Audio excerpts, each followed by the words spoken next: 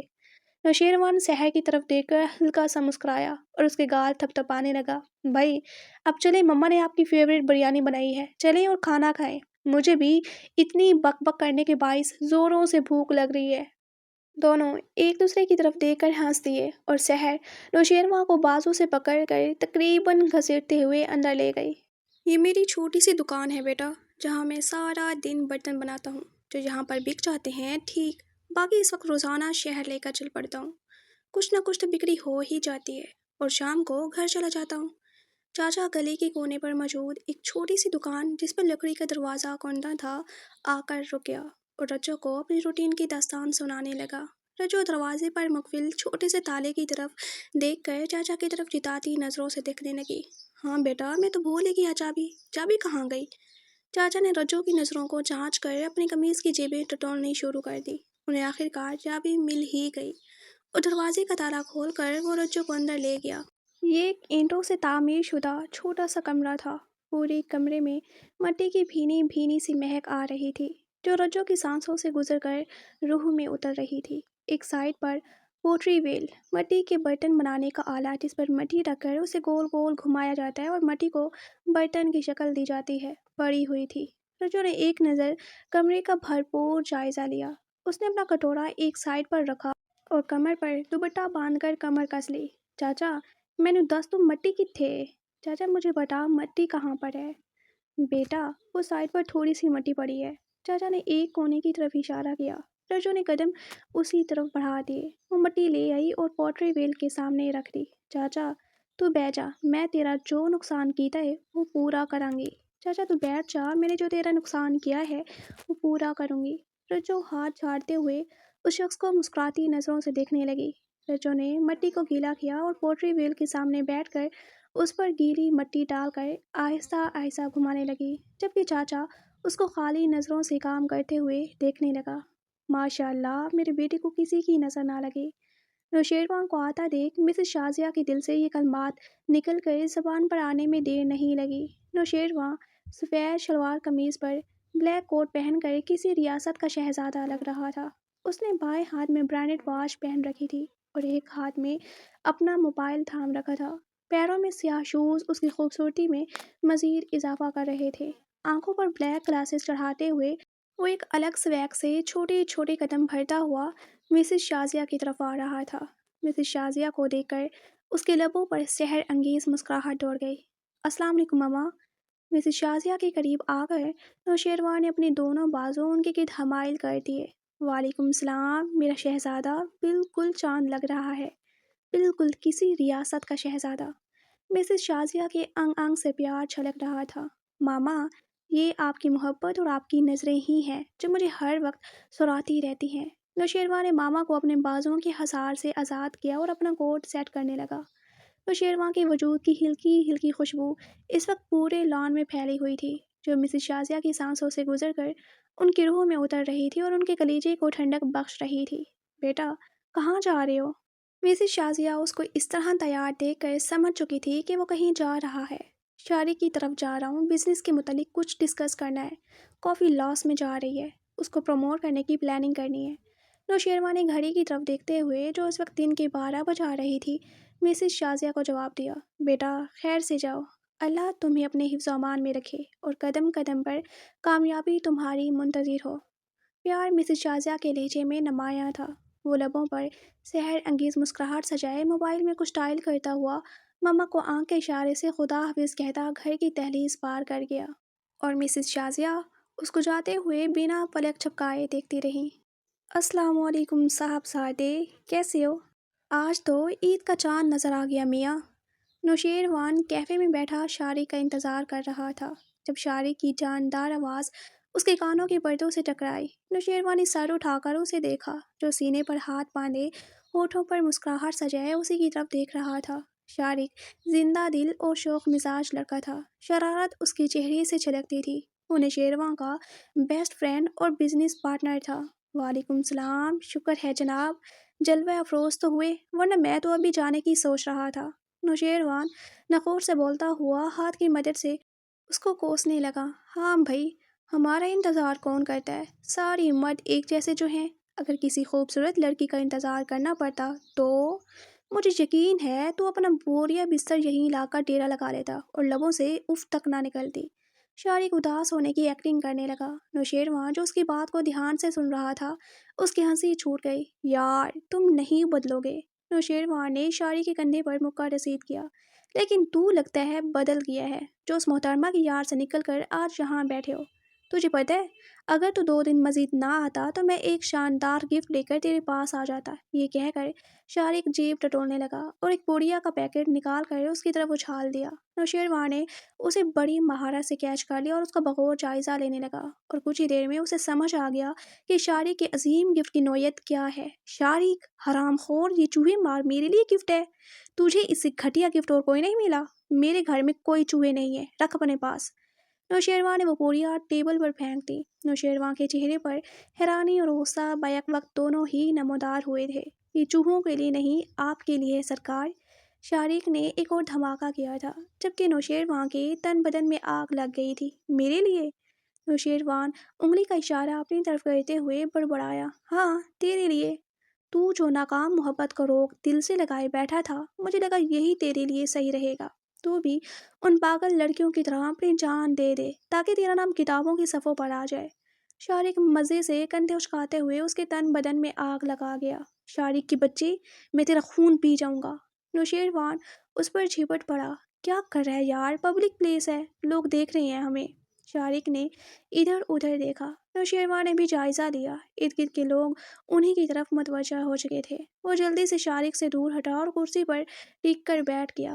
شارق نے کالر جھاڑتے ہوئے خود کو نارمل کرنے کی کوشش کی۔ اگر تیری یہ فالتو کی بک بک ختم ہو گئی ہو تو ہم لوگ فیکٹری کے بارے میں بات کریں؟ ہاں نا، کیوں نہیں؟ نوشیروان کی بات پر وہ پورا متوجہ ہو کر بیٹھ گیا۔ رجو جب کام مکمل کر کے اٹھی تو شام ہو چکی تھی۔ وہ ہاتھ جھاڑتے ہوئے پیچھے مڑی اور چاچا کو مسکرا کر دیکھنے لگی۔ لے چاچا، تیرا کچھ نقصان تھا میں پورا کر دیتا۔ لو چاچا، میں نے تمہارا کچھ نقصان تو پورا کر دیا۔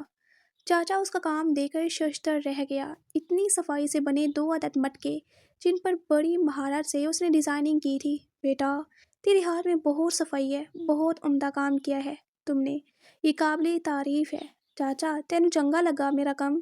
سوچنا چاہیے تھا اس بارے۔ چاچا تجھے میرا کام اچھا لگا، پھر میں کچھ سوچنا چاہیے۔ ہاں بیٹا، تو میری پیشکش پر غور کر، دیکھ ماشاءاللہ کتنا اچھا کام کرتی ہو۔ اپنا ہنر استعمال کرنے کی بجائے سارا دن بھیک مانگتی ہو، ذلیل و خوار ہوتی ہو۔ چاچا اٹھ کر سامنے آ کر کھڑا ہو گیا اور برتن ہاتھ میں لے کر ان کو سراتی نظروں سے دیکھنے لگا۔ بیٹا، تیرے ہاتھ سونے کے ہیں، تو اپنا ہنر یوں ہی ضائع مت کر۔ چاچا میں سوچ کے تینوں کل جواب دوں گی۔ چاچا میں سوچ کے تجھے کل جواب دوں گی۔ رجو نے کمر پر باندھا دوپٹہ کھولا اور جانے کو تیار ہو گئی۔ بیٹا کل میں تمہارا انتظار کروں گا۔ چاچا اس کے سر پر ہاتھ رکھ کر گویا ہوا۔ رجو بس اس کی طرف دیکھ کر مسکراتی اور جانے کی راہ لی۔ بیٹا نام تو بتاتی جا اپنا۔ چاچا نے ہاتھ ہوا میں کھڑا کر کے رجو کو ہونک لگائی۔ رجو جاتے جاتے اس کی آواز پر پلٹی۔ رجو، رجو نام ہے میرا، اور مسکرا کر اپنی منزل کی طرف چل دی۔ اتنی رات گئے تک گھر آون دی وجہ، اور بھیک بھی کتنی لے آئی؟ صرف 200۔ اتنی دیر سے گھر آنے کی وجہ اور بھیک بھی کتنی لے آئی؟ صرف 200۔ نذیر لہجے میں وحشت سمائے رجو کو کٹہرے میں کھڑا کیے ہوئے تھا، کیونکہ رجو آج گھر دیر سے لوٹی تھی۔ ابا سارا دن سڑکاں تے پھرن دے بعد ایہو کچھ ملدا ہے، ہن میرا کی قصور دس مینوں؟ ابا سارا دن سڑکوں پر پھرنے کے بعد یہی کچھ ملا ہے، اب اس میں میرا کیا قصور؟ بتاؤ مجھے۔ رجو گھبرا گئی اور سر کھجانے لگی۔ او بکواس بند کر اپنی، مینوں سارا پتہ ہے، تو کتنے لگائے نے پیسے، جلدی دس۔ بکواس بند کرو، تم نے پیسے کہاں چھپائے ہیں، جلدی بتاؤ۔ نذیر اپنے سابقہ انداز میں ایک مرتبہ پھر رجو پر بجلی برسانے لگا۔ ابا، اے پھڑ 200، اس تو علاوہ میرے کل 54 تک نہیں ہے، رحم کر میرے تے، سارے دن دی تھکی ہوئی ہاں، کوئی روٹی پانی بھی دے دے مینوں۔ ابا یہ پکڑ 200، اس کے علاوہ میرے پاس ایک سکہ تک نہیں ہے، رحم کر مجھ پر، سارے دن کی تھکی ہوئی ہوں، کوئی روٹی پانی بھی پوچھ لو۔ رجو بیزاری سے کہتی ہوئی جا کر چارپائی پر لیٹ گئی، اور آج کا دن جو واقعہ اس کے ساتھ پیش آیا اس کے سائے رجو کی آنکھوں کے سامنے لہرانے لگے۔ چاچا درست کہندا سی، ابا میرے پیچھے تھوڑی نہ آوے گا، میں ہن بھیک منگن نہیں جانا، ابے نے تو صرف پیسے نال مطلب ہے، اس میں میرا احساس نہیں ہے۔ چاچا صحیح کہہ رہا تھا، ابا میرے پیچھے تھوڑی نہ آئے گا، میں اب بھیک نہیں مانگوں گی، ابا کو صرف پیسوں سے مطلب ہے، اسے میرا کوئی احساس نہیں ہے۔ رجو دل میں سوچنے لگی، وہ فیصلہ کر چکی تھی کہ چاچا کی دکان پر کام کرے گی، اب بھیک ہرگز نہیں مانگے گی۔ سوچتے سوچتے وہ کب نیند کی وادیوں میں چلی گئی اسے پتہ ہی نہیں چلا۔ سلام چاچا۔ رجو اپنے میلے کچیلے حلیے میں ہونٹوں پر مسکراہٹ سجائے چاچا کی دکان پر کھڑی تھی۔ چاچا اسے دیکھ کر بہت خوش ہوا۔ وعلیکم السلام بیٹا، مجھے پوری امید تھی تو آئے گی، لے پھر تیری امید تے میں پوری اتری، لو پھر میں تمہاری امید پر پوری اتری۔ رجو بے نیازی سے کندھے اچکاتی آگے بڑھی۔ چاچا کام شروع کرے؟ رجو سوالیہ نظروں سے چاچا کو دیکھنے لگی۔ ارے ہاں بیٹا، کیوں نہیں؟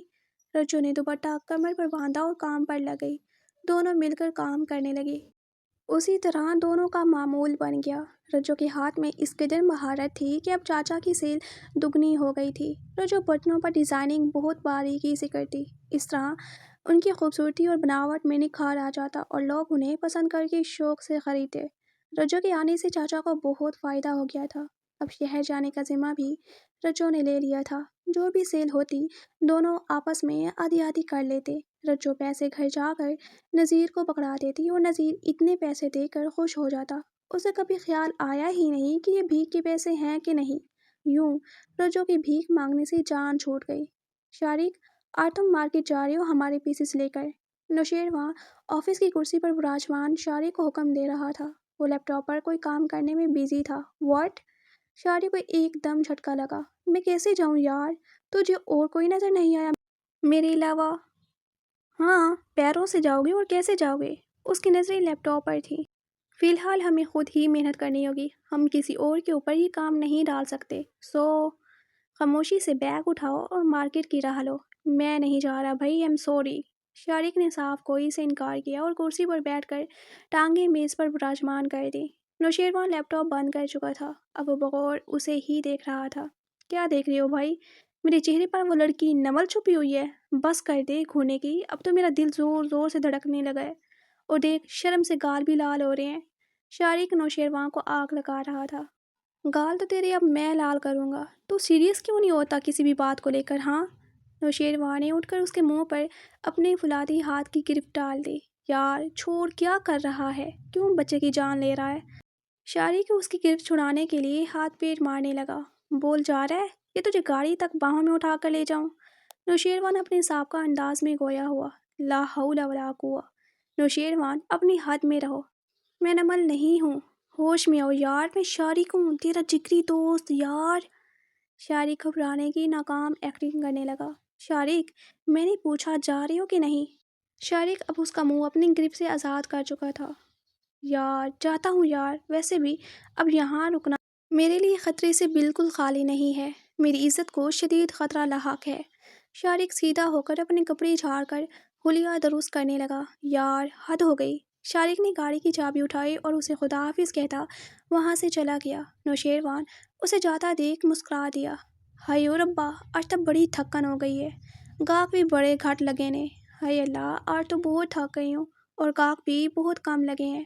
رجو جو شہر آئی تھی برتن لے کر، مگر آج اسے شدید تھکن محسوس ہو رہی تھی۔ وہ سانس لینے کے لیے بیٹھ گئی اور برتن سر سے اتار کر پاس ہی رکھ دیے۔ اسے بیٹھے ابھی کچھ دیر ہی ہوئی تھی، ایک بلیک کرولا اس سے آ ٹکرائی اور چر کی آواز اس کے کان میں جیسے بم پھوڑ گئی۔ بے اختیار رجو کا ہاتھ اس کی آنکھوں کے سامنے براجمان ہو گیا اور اس کے حلق سے چیخ نکل گئی۔